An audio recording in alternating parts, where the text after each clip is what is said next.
right? And if we understand where is the heart, where in the heart is love stored? It's in the entire body, I believe. Where do you believe it's stored, right? So everything's energy, vibration, and frequency. That's a great question. So I would think that it is more of an energetic thing than a physical thing, because when you feel it, right, like love releases all kinds of chemicals. So it's a great question. What do you think it is? I would love to hear your input on that. Question is where in the heart is love stored? I would love to see what some people think about that. But yeah, we're going to be talking about problems versus solutions. Okay. And the difference is everything in how you move through things. And this is a conversation that I have with a lot of people. A lot of people. And that gets to benefit you because if somebody else is having the conversation, it also applies to other people. And that is, what does the word failure mean to you? Right? What does the word failure mean to you? Now, our ego can right away go, well, it doesn't mean anything to me, and it is what it is. But see, the thing is that we don't understand that if we don't get in touch with the laws that we have about it, then the thing that's going to end up coming up is that um, we are going to seduce ourselves to believe some things that are not aligned with our truest highest good, right? See, and our ego does not want us to actually really experience what is it within ourselves that we get to work through, right? And so the ego is going to do all it can to protect the narratives that it's created, in the sense that it will not allow us to see the things that are very necessary for us to see if we are going to move through what we need to move through. So everybody on TikTok, I appreciate if everybody jumping on here would share and tell me where you're checking in from. That would mean a lot to me. Also going to be giving a copy of my book away for everybody up there that's going to give me some likes, because I really want to do what I can to support you. So what does failure mean to you? And why do people avoid it so much, right? And the reason they avoid it is because of an experience that they had in the past, right? And because they had that experience, what they want to do is do everything they can to avoid having that same experience. And usually what the experience is when it comes to failure, like think about the educational system, right? Like I don't know what school you went to, obviously, but I can tell you the school that I went to is what they would do is they would post on top, they would post out in front of the classroom all of our test scores, right? And guess what? The F's were big red letters and they got put up in front of everybody, right? And so you got humiliated if you failed, right? Which is what keeps us from stepping into our greatness, is like, how many risks do we not take because we've already projected what it is that we're afraid of experiencing into the future? And that's what we are really avoiding. Right? This is super, super important what I just said. What we do is we project our fear out into the future, and this keeps us from stepping into our greatness, right? And like I talked before, that I'm going to put this up because I really want to make sure. I don't even know if I put it up last time. I've been so excited about talking about this. Is if we do not understand how to move through fear, okay, so like everybody's just like F fear and just do it. Okay, got it. But they don't understand levels of consciousness, right? Being able to move into courage, fear is a requirement. You cannot have courage without having fear, right? And courage is the ability to move through fear, to transcend through fear, right? And fear can serve us in a way that will get us to see the meanings that we've attached to it, right? Like if you're going to go do a presentation that you haven't prepared for, you're obviously going to experience fear, which is a good thing, right?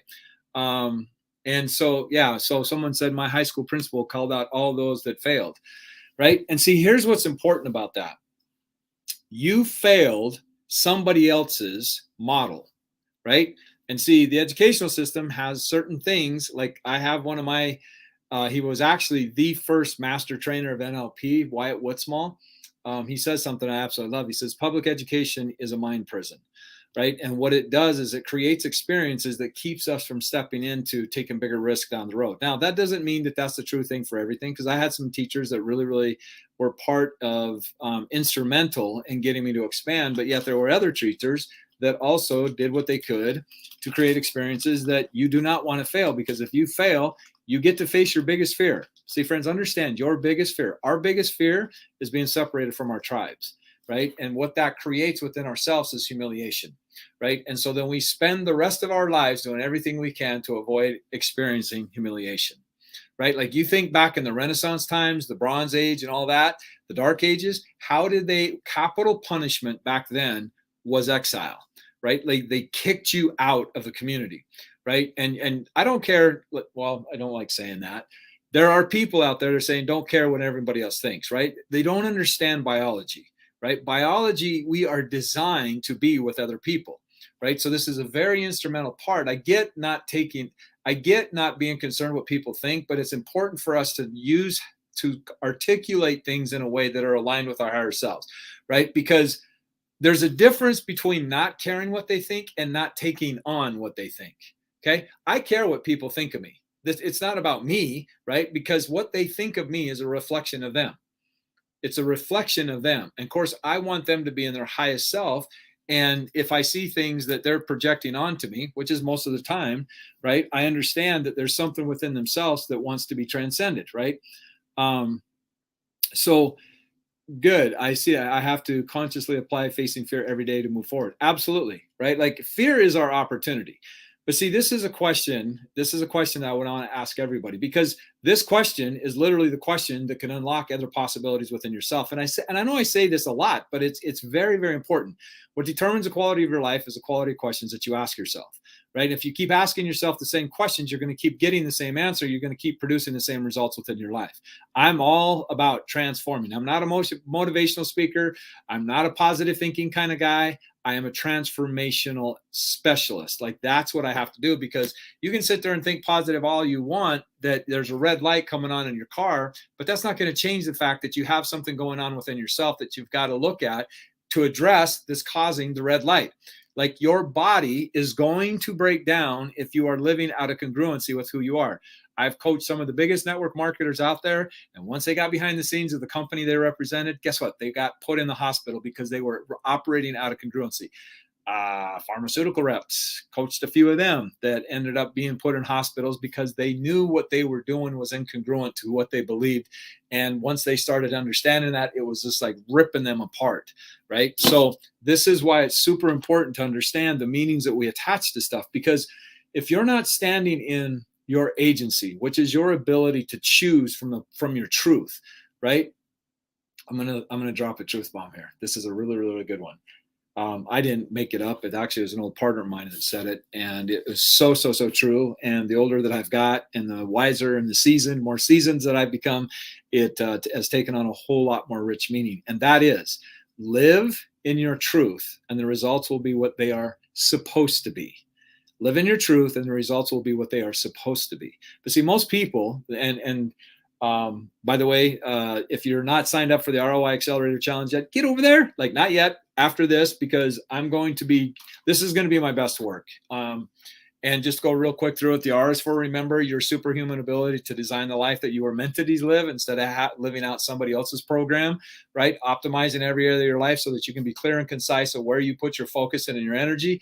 Influence in a way that makes you irresistible by first learning how to influence yourself so that you can stand in your integrity when you communicate your message. Because how you communicate your message has everything to do with whether you're captivating enough to get somebody else to believe in it. Because if you don't believe in what it is that you're doing, it's going to be very challenging for you to convince somebody else to believe in what you're doing, right?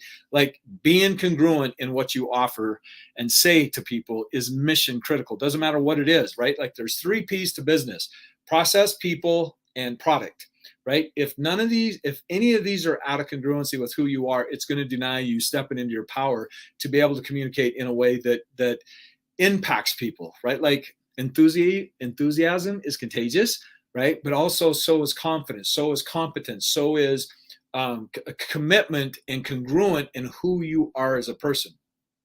So I say all that to say this, right? Is that there literally, you can do this, okay? You can even blame me, right? Is go talk to somebody that you know, and this is going to be a demonstration of how our body shows up when we are living out of congruency with who we truly are. You can go up to somebody and say, I want you to put your arms out, just like this, okay? Actually, you can just put one arm out. And then you're going to push down on it. You're going to push down on the wrist with 2 fingers, right? So you're going to push down on this part of it. Say, what I want you to do is resist. See how much strength they have to be able to resist what it is that you're pushing down, right? Then what you do is you say, okay, cool. Now what I want you to do is I want you to state your name 5 times and step into your power and own your power and say your name 5 times and then resist. And you're going to feel the resistance. Then what you say is pick a name that is totally like, if his name's George, say, okay, now I want you to say 5 times, my name is Penelope. My name is Penelope. My name, say it 5 times and then say resist, and watch what happens. Their body goes weak. Your body will go weak if it is out of integrity with who you truly are.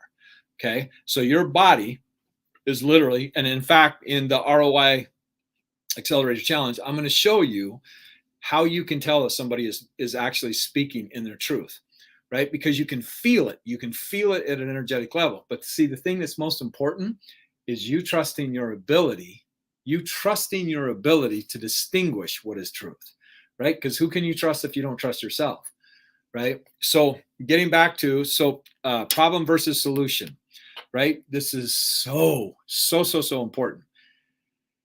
Because right now, friends, we are living in a time, the most valuable commodity is your attention. And the more they can keep your attention, the more they can hypnotize you to believe what they want you to believe. This is why I call it the society's hypnotic altered matrix. It's the sham, right? It's why they call it television on the network programming and channels. Like all the words that they use, like you step back and look at it, like look at the advertisement, start looking at what they are really saying, like understanding. A movie I encourage I tell all my clients, all my students to watch this, is Focus with Will Smith. Go watch that movie. Go watch Experimenter with Ashley Judd, right? Is because understanding what creates our beliefs is intensity, authority, and repetition, right?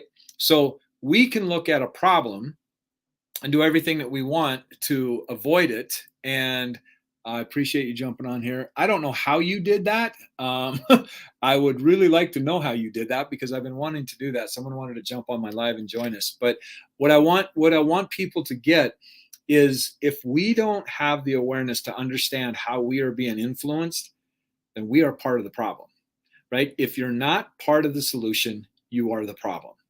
Right. So I really want you to understand this and see, looking at what does it mean to you to fail, right? And see, our ego will not allow us to go deeper. So we've got to ask questions that allow us to get beyond the thresholds that the ego's created, because the shadow is like the anti-self, right? Like this is the part of us that we want to push away and wish that we had never have happened. And see, this is the opportunity for you to learn to love all this stuff, right?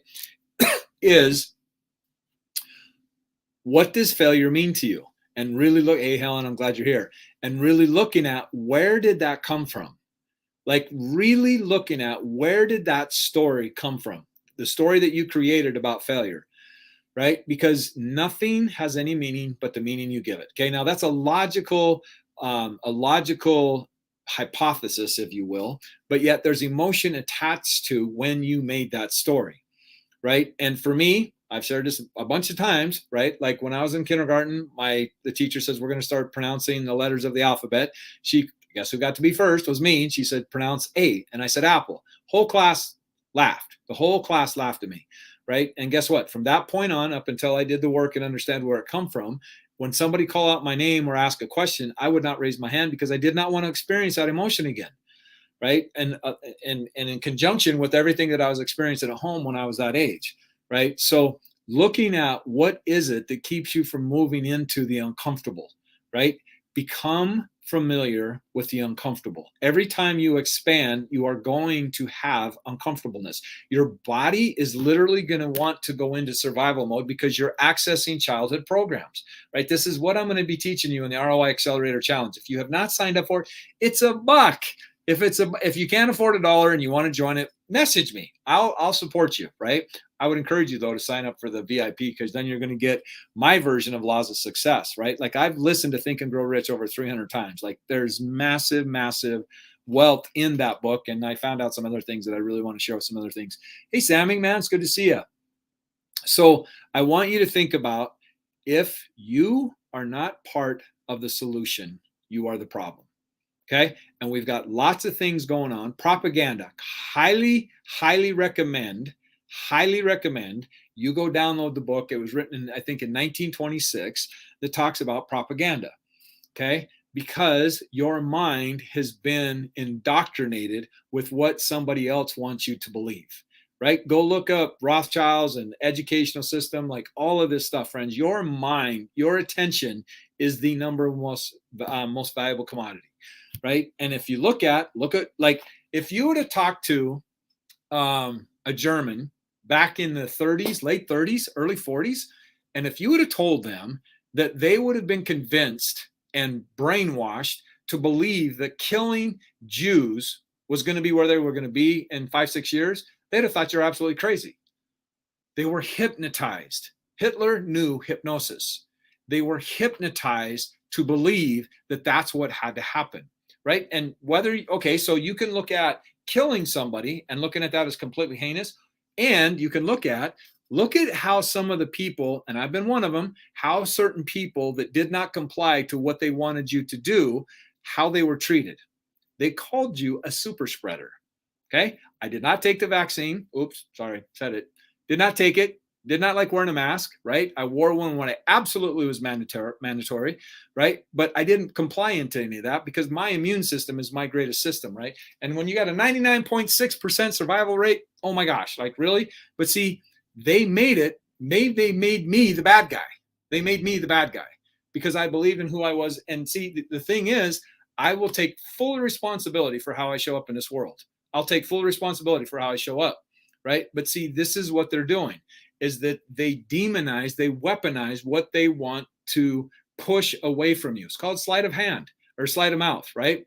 This is what I want to teach you in the ROI Accelerator Challenge, is because effective seduction is not recognized. And see, we can have willful ignorance to choose not to take responsibility and step into how we are being influenced. We can willfully choose that, right? Like you can choose and go, Jeff, you're crazy, blah, blah, blah, whatever. And I'm going to go on believing what I'm believing. Okay, cool. Great. You do you, I'm going to do me, right? And I'm going to do everything I can to get people to wake up. Because see, understand that highly recommend you read this book. Like this book opened my eyes like, holy cow. There are what they call consumer engineers, right? And again, if you're not in control of your mind, somebody else is going to be, right? So this is why this is so important. And this is why I love working with entrepreneurs, right? Because we all have this wonderful thing called the imposter syndrome or the saboteur or these different archetypes that show up in a way. And part of the problem is recognizing you don't have a problem. Like that's one of the biggest problems that we have. The thing that causes more pain in this world than anything else is naivety. Right? Then you go to even further and it's willful ignorance. People absolutely choosing not to wake up, choosing not to challenge what they believe. See, friends, and this is what's really important. If you keep studying what confirms your beliefs, it becomes incestuous, which means the functionality starts to break down. Okay? So I would really encourage you to look at, where did you get your beliefs from? Right? Have you ever inventoried your beliefs? Right? Because lots of people are out there, like this is what causes wars.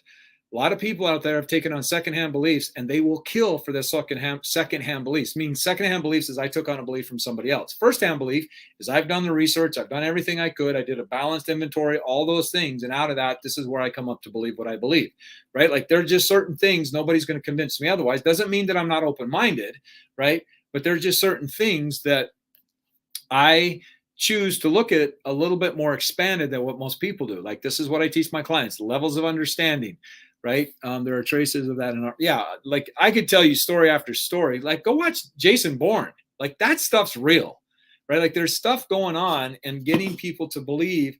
Friends, understand, if they can get you to believe what you perceive, they can control how you behave, right? I'm not being, okay. I'm a conspiracy theorist, but let's talk about that. Let's just talk about a conspiracy theorist. Where did that term come from? Where did that term come from? Right now, if you don't think this is important, it only has everything to do with everything in your life, right? Because if you don't have the awareness, then what they're going to do, if people choose to not educate themselves on how they're being influenced or how to influence other people, you are going to react when somebody else does it.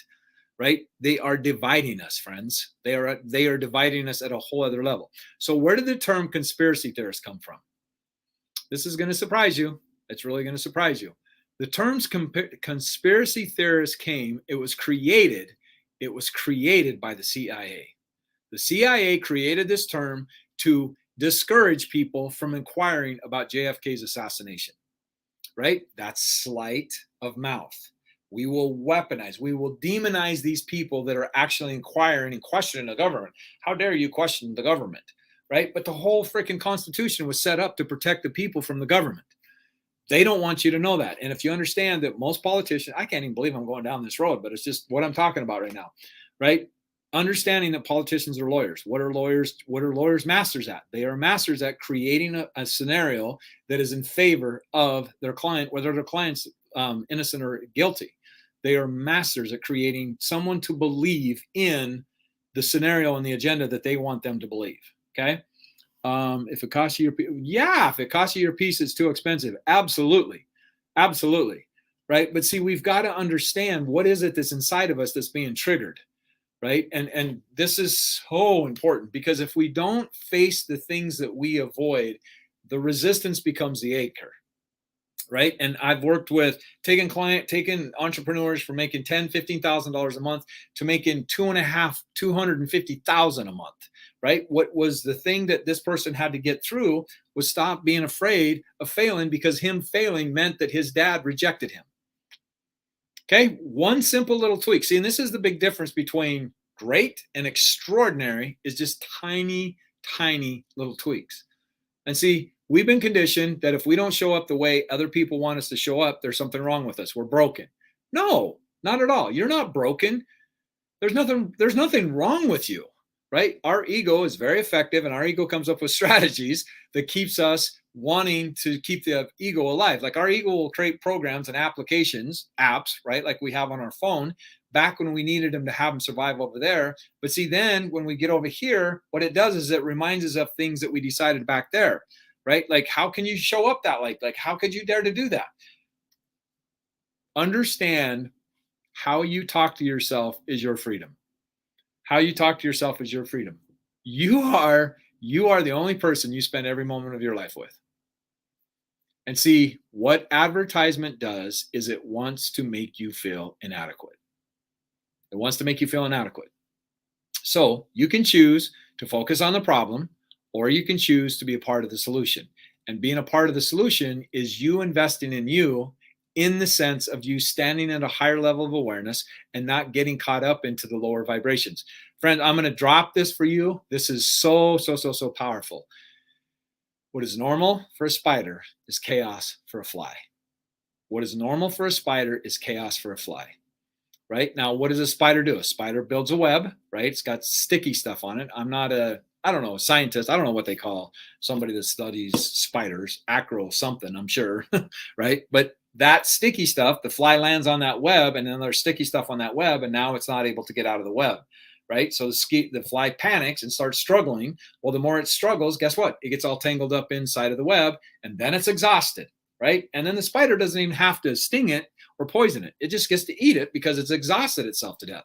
How many webs do we get caught up in because we do not see actually how we're being entangled into things that are not into align with our greatness, right? And understand, one of these days, I know I keep saying this, I will do this, is that if this is your energy vessel, right? If this is your energy vessel and you're down here in survival, right? It's just like when you go to a grocery store hungry. I don't care how willpowered you are, right? Like I'm pretty good at my mindset and stuff like that. And I still can feel me getting super triggered when I go into a grocery store hungry. Like that's a strategy. Like I'm not even going to go in there, right? I'm pretty diligent at it. Like I don't buy garbage and stuff like that, but I still can feel myself getting triggered. Like all of a sudden an apple pie looks pretty good, right? Because my body is in survival. Right. And now I'm accessing my limbic system. I'm accessing my cerebellum, like the lower primal things of my development. Right. My body has taken over. It's the same thing we do when we get into relationships. It's the same thing we do with money. It's the same thing we do with when we step into career. Right. Is that we will just take what we're given because we are operating from a state of survival. right? We react. We want to do everything we can to get out of where we're at rather than learning how to be where we're at and then be something at a higher vibrational level that becomes in harmony with other things that we want to attract in our lives. What you attract in your life is just a reflection of where you are vibrationally. That's it.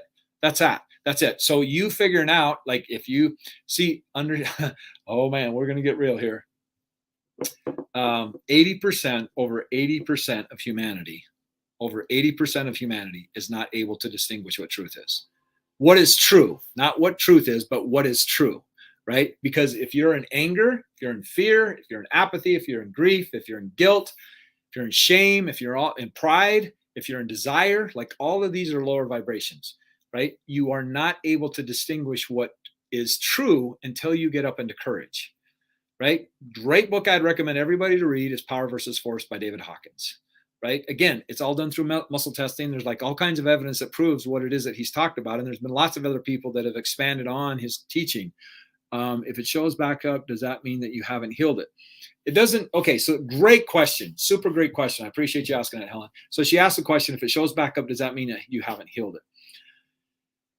What I want to point out first is getting us to look beyond the way we've been indoctrinated. We've been indoctrinated to think in duality. Okay, this is levels of awareness. I go into this big time in the potential code. I'm also going to be talking about it a lot in the ROI Accelerator Challenge. In fact, if you guys like, I want to take about 3 people behind the scenes. If you're really super interested in taking your life to a whole other level, send me a DM saying interested, and we can get on a 15-minute discovery call, and I can find out where you're at and where it is that you want to go, and see if I can support you in moving through what it is that you want to create. Right? If you're interested in that, then go type interested on one of my videos, because obviously when this is done, it's done. But I want to do what I can to take a handful of people behind the scenes and really coach them and really get them to get out of the way the things that keep them from standing in their greatness. So to answer your question, first thing we've got to do is look beyond duality, right? We cannot raise our consciousness looking through the eyes of duality. So what is duality? It is either or. You're either healed or you're not healed. It's either black or it's white. It's either good or it's bad. You're either in or you're out. It's either blue or red. You're either Republican or you're Democrat. Republican and Democrat still attached to the same bird. Just understand that, friends. That's still part of the same bird, right? Like we all forgot about our differences, political differences, when 9/11 happened. Kind of interesting what happens when a crisis takes us and we really get in touch with our mortality. Your life beliefs change instantly, from my own experience as well. So asking the question, when we heal something, it is being healed at the level that we're at. Right. And so as we heal, right, say we're right here, right, and we heal something, we pop up a little bit further, right? In here, we're going to get a different version of what it is that we're going to heal, right? Then we'll heal a little bit more, and then that's going to pop up, right? And just looking at the different domains in life, like this is my jam. Like my whole thing is creating maps for people so that they understand the different components of what transformation looks like, and then teaching them polarity, like on a scale, right? Like hate is not the opposite of love. It's the absence of love. Just like light and darkness are not opposites, darkness is the absence of light, right? So if you can look at things in polarity, right? Like where am I on that scale? You know, having one being -10 and having the other one being +10. If you're over on -10 and you're breaking down, you move just a little bit towards +10. That's a big, huge shift. Right. And so you can start creating momentum in that. And then you have, like, I go into energy really, really big in my course, Turning Change into Abundance, and the Potential Code, because when you understand energy, right, everything's vibration, energy, and frequency, right? Really looking at tasting your words. Okay. I would just encourage you to taste your words. So try, I hear this word often, try, I will try. Try is a preconceived failure. Like, try is what I use with my clients, right? When I'm coaching them, like, try to open your eyes, right? It implies difficulty, right? So when you're using a word, again, your subconscious is going to serve you the way it believes you want to be served. It does not process things positive or negative. It doesn't process things that way, right? And so when you taste your words, right? And when you ask somebody what they want, usually what they'll say, what they'll respond with is what they don't want. And guess what? Your subconscious does not process negative or positive directly. So it's hearing what you want. It is not hearing what you don't want. So you learn to communicate in a way that's alignment with what it is that you truly want to create, right? Well, I don't want to work at this job anymore. Okay, where do you want to work? Well, I just don't want to work here anymore. Okay, right? But see, this is super, super important. This is part of the problem. We have been, because nobody taught us, oh, what I'm about to say is going to be huge. Nobody taught us how to lose. Nobody taught us how to lose. In fact, what they've done is that they've taken that competition out of the arena, right? Now everybody gets a participation trophy, so nobody gets their feelings hurt, right? Rather than teaching them how to lose. Because see, that is catastrophic written all over it, right? What's going to happen when this person gets dumped by a significant other? What's going to happen when they get like a promotion that they wanted and they get passed over, or they get fired, or life just happens, something happened, they don't know how to lose. They have no skill set in how to lose, right? Losing is way more important in being able to move and stepping into your greatness than winning is. Because when you lose, you ponder, you dig deeper. You're like, what is it that's going on with inside of me? When you win, you celebrate, right? Now, to put this in context, I absolutely agree that every child needs to be acknowledged. Absolutely. 100%. Like, we've got to give acknowledgement where acknowledgement is earned, right? Without a doubt, right? And I get that there's kids that are bullying and stuff like that. Like, friends, we really boil it down. It all comes down to how kids are raised in the home. Most kids are raised by video games now, right? So, and I get it. Like, parents have to work more. Like, everything has a cause and effect, and everything affects everything else, right? So this is where we're at in this time and age. This is why it's so important for all of you that have beautiful messages, and I know I have a number of them on here, is to get out there and start educating people and teaching them awareness so that they can let go of the things that keep them playing smaller, right? Like, do this like your life depends on it, because it's not only your life, it's other people's lives that depend on you stepping into your greatness as well. This is why I'm so passionate about this, right? And see, go to the ROIacceleratorchallenge.com, go to the ROIacceleratorchallenge.com, sign up. I'm going to be doing it next weekend. That's the plan so far. There might be a shift in that, but I'll keep you posted. As soon as you sign up, you're going to get put into the Facebook group. Like, there's lots of things going on with that. This is going to be my best work that I've ever done, right? And I've created some amazing workshops, amazing products, and I want to do everything I can support people, because, friends, understand, we are in a recession. Straight up, we are in a recession. Like, we are in a huge opportunity for people to really find out what they're possible, right? Like, how many people ever considered working at home until the whole world got shut down? Boom, now everybody gets to work at home. Opens up new possibilities. Crisis is opportunity and danger. That's crisis means, it's both opportunity and it's danger, right? So you get to be, if you're not part of the solution, you are the problem, right? And so really stepping into you being an example of what is possible for other people, right? So I appreciate everybody being here. Again, get over to the ROIacceleratorchallenge.com. You'll be glad you did. Like, I'm going to bring it. This is going to be the best of the best work that I've ever done. And I'm super excited to share everybody with that. And until next time, I will see everybody on, and for everybody on TikTok, get over to the Potential Zone group.com. Everybody within here, get over to TikTok and follow me on TikTok, because this is where I'm putting a lot of my new content right now. So appreciate everybody being here. Much love, and I will see you next time. Have a great night, everybody.